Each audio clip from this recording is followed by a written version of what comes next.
Et tout au long de la scolarité, en effet, les enfants du peuple, les enfants du milieu populaire sont orientés. Alors là, on les oriente.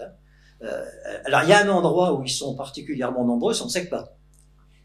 Dans les sections d'enseignement général et professionnel adapté de nos collèges, qui sont, entre parenthèses, sont des structures qui font un formidable travail avec les enfants qui sont en difficulté. Mais là, dans les SECPA, il y a 43% d'enfants d'ouvriers, alors qu'ils ne représentent que 26% des enfants de collège. Et si on additionne, si on ajoute à ces enfants d'ouvriers les enfants d'inactifs, de chômeurs, etc., on arrive à 84% d'enfants de CSP moins dans nos SECPA. Sauf à considérer qu'il y a un gène particulier dans le cerveau des enfants des pauvres, on ne voit pas pourquoi ils sont massivement, eux, orientés dans les classes de SECPA.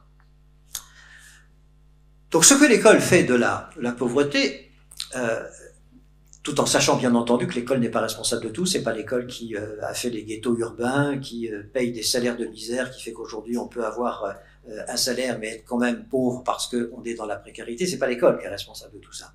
Malgré tout, l'école a quelques outils, aurait quelques outils pour au moins faire en sorte que les conditions soient pas aussi catastrophiques que ça pour les enfants. Donc, la première chose que l'on pourrait faire, parce qu'on a des services d'aide sanitaire, d'aide sociale, mais je vous ai dit tout à l'heure pour les médecins, on pourrait dire la même chose pour les assistants sociaux et pour les infirmières, on n'est pas à la hauteur, on n'a pas suffisamment de postes dans nos collèges, dans nos lycées, dans nos écoles, pour accompagner les familles populaires, et on n'a pas non plus les crédits qui seraient à la hauteur, parce qu'on a des bourses, oui, on a des bourses. La bourse de collège, maximum, quand j'ai fait mon rapport en 2014, la bourse maximum d'un collégien pauvre, c'est 360 €. Je laisse planer un silence, par an. 180 jours de classe, 2 € par jour de bourse maximum. Ça a augmenté depuis mon rapport, puisqu'on a augmenté la bourse de 25% en collège. Aujourd'hui, c'est 459 €. Mais 25%, c'est beaucoup, mais pas beaucoup. Ça fait, au bout du compte, pas beaucoup quand même.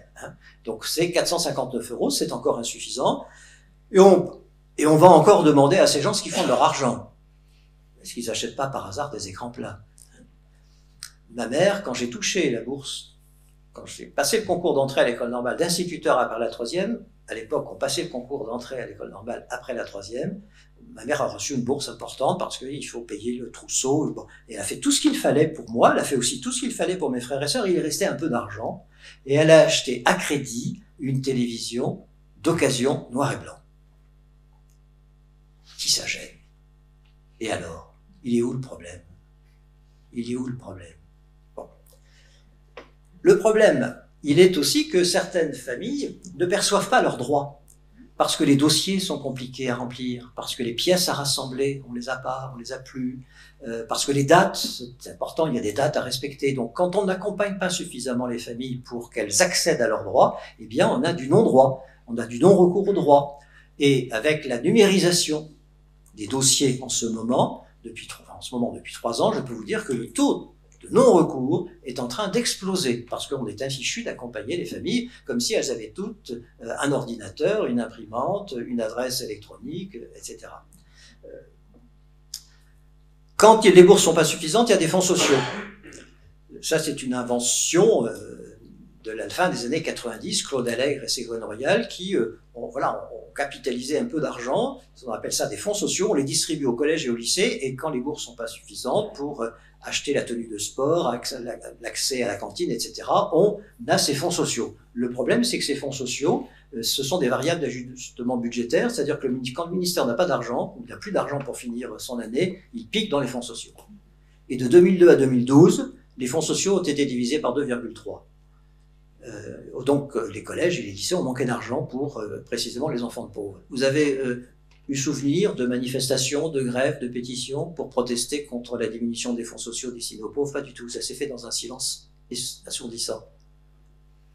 Touchez à une ligne du programme de mathématiques en terminale scientifique et vous avez tous les journaux de 20 heures affolés, les journaux télévisés. Parce que là, évidemment, les enfants des journalistes, ils sont dans ces classes-là, quand même pas exagérer. Prenez dans la poche des pauvres pour faire les fins de loi du ministère de l'Éducation nationale, il ne se passe rien. Si j'ai mis ça dans mon rapport, c'est que précisément comme j'étais directeur général de l'enseignement scolaire, j'ai eu accès à la machine et j'ai pu soulever le capot pour voir ce qui se passait. Et c'est là que j'ai mis en évidence ces chiffres parce qu'évidemment, ils avaient été passés sous silence.